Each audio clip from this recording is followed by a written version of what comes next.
Hi friends, അസ്സലാമു അലൈക്കും. Welcome back to our channel. അപ്പോൾ ഞാൻ വന്നിട്ടുള്ളത് സേമിയ ഉപ്മാവിൻ്റെ റെസിപ്പി ആയിട്ടാണ്. ഉണ്ടാക്കാൻ ഈസിയുമാണ്, കഴിക്കാൻ നല്ല ടേസ്റ്റുമാണ്. അപ്പോൾ നമുക്ക് റെസിപ്പിയിലോട്ട് പോവാം. ഞാനിവിടെ 1 കപ്പോളം സേമിയ എടുത്തിട്ടുണ്ട്. അത് നമുക്ക് വറുത്തെടുക്കാം. സേമിയൻ്റെ കളർ ഒരുപാട് മാറേണ്ട, ലൈറ്റായിട്ടൊന്ന് വറുത്തെടുത്താൽ മതി.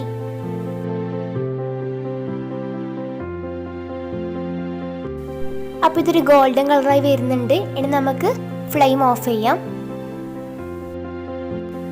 സേമിയ വേവിക്കാൻ വേണ്ടിയിട്ട് ഈ ഒരു പാനിലേക്ക് ഞാൻ 3 കപ്പ് വെള്ളം ഒഴിച്ചു കൊടുക്കുന്നുണ്ട്. ഈ വെള്ളത്തിലേക്ക് ആവശ്യത്തിന് ഉപ്പും പിന്നെ നാരങ്ങ നീരും ഒഴിച്ചു കൊടുക്കണം. അപ്പോൾ ഈ വെള്ളം നന്നായി തിളച്ച് വന്നിട്ടുണ്ട്. ഇനി നമുക്ക് വറുത്ത് വെച്ച സേമിയ ഇതിലേക്ക് ഇട്ട് കൊടുക്കാം. ഇനി സേമിയ നമുക്ക് 3/4 ഭാഗത്തോളം വേവിച്ചെടുക്കണം. ഒരുപാടൊന്നും വേവണ്ട. സേമിയ വെന്ത് വന്നിട്ടുണ്ട്. ഫ്ലെയിമിങ് ഓഫ് ചെയ്ത് ഒരു അരിപ്പയിലിട്ട് വെള്ളം വാരാൻ വെക്കുക.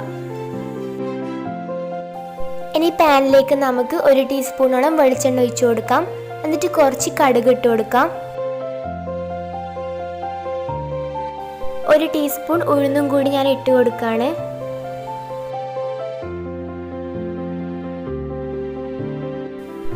ഇനി നമ്മൾ ഇതിലേക്ക് 3 പച്ചമുളക് ചെറുതായി അരിഞ്ഞത് ചേർത്ത് കൊടുക്കുകയാണ്.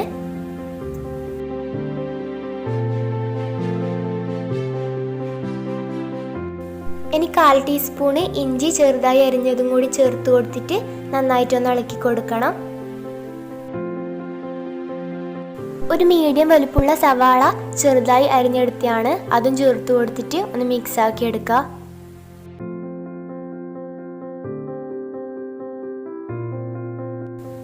ഇനി ഇതിലേക്ക് ആവശ്യത്തിന് ഉപ്പും കൂടി ചേർത്ത് കൊടുക്കണം. 1 തണ്ട് കറിവേപ്പിലയും കൂടി ഇട്ട് കൊടുത്തിട്ട് നന്നായിട്ടൊന്ന് ഇളക്കി കൊടുക്കുക. ഇനി നമുക്ക് ഇതിലേക്ക് 1/4 കപ്പ് ക്യാരറ്റും 1/4 കപ്പ് ബീൻസും 1/4 കപ്പ് ക്യാബേജും കൂടി ചേർത്ത് കൊടുത്തിട്ട് ഒന്ന് മിക്സ് ആക്കി കൊടുക്കുക. നന്നായിട്ടൊന്ന് ഇളക്കി കൊടുത്ത് ബീൻസും ക്യാരറ്റെല്ലാം മൂടി വെച്ച് ഒന്ന് വേവിച്ചെടുക്കണം. ഒരു ക്യാപ്സിക്കത്തിൻ്റെ പകുതി ചേർത്ത് കൊടുക്കുക. എന്നിട്ടൊന്ന് മിക്സ് ആക്കി കൊടുത്തിട്ട് ലോ ഫ്ലെയിമിലിട്ട് മൂടി വെച്ച് കൊടുക്കുക.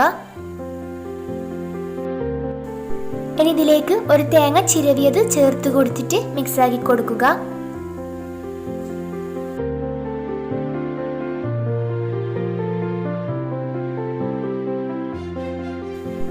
നേരത്തെ വെള്ളം വാർത്തിയെടുത്ത സേമിയ ചേർത്ത് കൊടുക്കുക.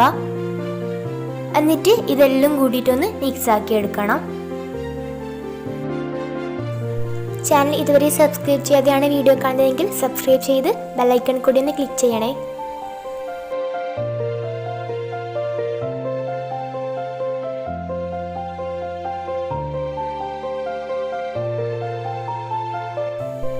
ഇനി ഇതിലേക്ക് മല്ലിയില ചേർത്ത് കൊടുക്കുക. ലോ ഫ്ലെയിമിൽ 5 മിനിറ്റ് മൂടി വെച്ച് കൊടുക്കുക. മൂടി തുറന്ന് ഒന്നുകൂടി ഇളക്കി ഓഫ് ചെയ്യാം.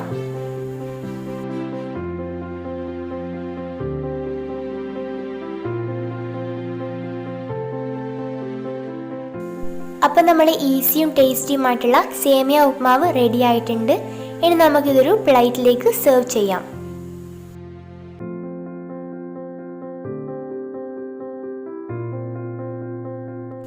ഇത് എല്ലാവരും ട്രൈ ചെയ്ത് നോക്കണം. എല്ലാവർക്കും ഒരുപോലെ ഇഷ്ടപ്പെടുന്ന ഒരു റെസിപ്പിയാണ്.